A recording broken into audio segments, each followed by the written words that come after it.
નમસ્કાર મિત્રો જો તમારી પાસે ટુ વ્હીલ હોય અથવા તો ફોર વ્હીલ હોય તો આ વિડીયો તમારા માટે સૌથી મહત્વનો વિડીયો છે.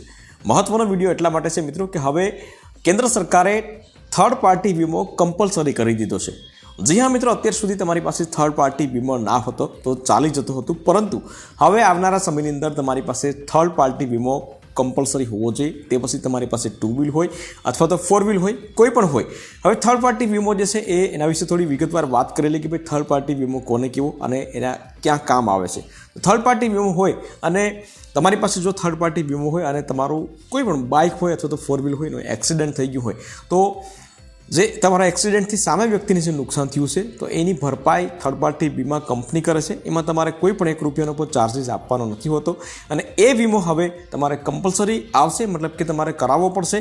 બાકી આવનારા સમયની અંદર તમારે પેટ્રોલ અને ડીઝલ લેવું હશે તો પણ તમારે થર્ડ પાર્ટી વીમાની જરૂર પડશે. હવે આવનારા સમયની અંદર તમે રોડ ઉપર ત્યાં પણ થર્ડ પાર્ટી વીમા વગર તમે ફરશો અને તમે પકડાશો તો તમને મોટો દંડ થઈ શકે છે. તો શું છે આખો નિયમ, એના વિશે વિગતવાર વાત કરીશું.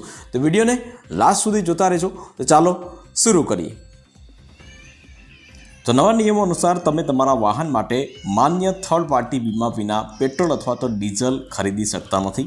તમારે ફક્ત ફ્યુઅલ માટે જ નહીં પરંતુ ફાસ્ટેગ માટે પણ વીમાના કાગળો બતાવવા પડશે. હવે તમારે ફોર વ્હીલ હશે અને ફાસ્ટેગ લગાવવાનો હશે તો પણ તમારે થર્ડ પાર્ટી વીમો બતાવવો પડશે, એના કાગળિયા બતાવવા પડશે. આનો અર્થ એ થયો મિત્રો કે તમારા વાહનમાં માન્ય થર્ડ પાર્ટી વીમા પોલિસી છે તો તેને ફાસ્ટેગ સાથે લિંક પણ કરાવવું પડશે. જો તમારી પાસે થર્ડ પાર્ટી વીમાનો પુરાવો હોય તો જ તમે પેટ્રોલ ડીઝલ ખરીદી શકશો અને અન્ય લાભો મેળવી શકશો. જો તમે વીમા વિના રસ્તા પર વાહન ચલાવતા પકડાશો તો તમારો મોટો દંડ ભરવો પડી શકે છે, મતલબ કે મોટો દંડ થઈ શકે છે. તો સરકારે વાહનો માટે ફ્યુઅલ ખરીદવા, ફાસ્ટેગ અને પ્રદૂષણ પ્રમાણપત્ર, લાયસન્સ પ્રમાણપત્ર મેળવવા માટે પણ વીમાનો પુરાવો દર્શાવવો ફરજિયાત છે.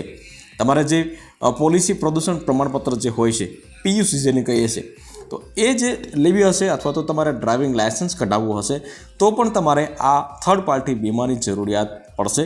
એ પણ ફરજિયાત કરી દેવામાં આવ્યું છે. હવે થર્ડ પાર્ટી વીમો જે છે ફરજિયાત કરવામાં આવ્યો છે તો ત્યારે ભારતમાં તમામ વાહનો માટે થર્ડ પાર્ટી વીમો ફરજિયાત બની ગયો છે.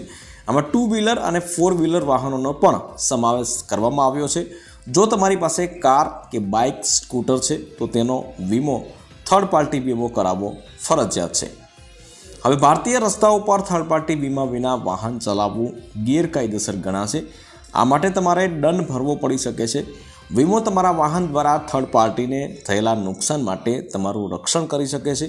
જો તમે કોઈ અકસ્માતમાં સંડોવાયેલા છો અને તમારો વીમો થર્ડ પાર્ટીને થયેલા નુકસાનમાં આવરી શકે છે. મતલબ કે તમે ફોર વ્હીલ હોય કે તમારી પાસે ટુ વ્હીલ હોય, તમારું ક્યાંય પણ ટુ વ્હીલ ફોર વ્હીલનું એક્સિડન્ટ થયું હોય તો થર્ડ પાર્ટીને જે પણ નુકસાન થયું હોય તો એ થર્ડ પાર્ટી જે વીમા કંપની હોય એ એનું ખર્ચો જે છે આપશે. તમારે કશું પણ આપવાની જરૂરિયાત નથી. હવે વાત કરી લઈએ મિત્રો કે મોટર વાહન અધિનિયમ શું કહે છે આના વિશે. તો મોટર વાહન અધિનિયમ મુજબ રસ્તા પર દોડતા તમામ વાહનો માટે થર્ડ પાર્ટી વીમા કવરેજ હોવું આવશ્યક છે. સરકારે નવો વીમો ખરીદતી વખતે ફાસ્ટેગને માન્ય થર્ડ પાર્ટી વીમા પોલિસી સાથે લિંક કરાવવું પણ ફરજિયાત બન્યું છે. આનો અર્થ એ થયો કે વાહનમાં પેટ્રોલ ડીઝલ ભરાવા પહેલાં પેટ્રોલ પંપ પર વીમા પુરાવાની તપાસ કરવામાં આવશે. આવનારા સમયની અંદર ઘણી વખત ફાસ્ટેગ સિસ્ટમ દ્વારા બધું તપાસવામાં આવે છે. આવી સ્થિતિમાં ફાસ્ટેગમાં વીમો પણ ઉમેરવો પડશે. મતલબ કે તમે જ્યારે પણ પેટ્રોલ ડીઝલ પુરાવા જશો ત્યારે પેલી વસ્તુ તમારી ચેક થશે કે ભાઈ તમારી પાસે થર્ડ પાર્ટી વીમો છે કે નહીં, ફાસ્ટેગ સિસ્ટમ છે કે નહીં.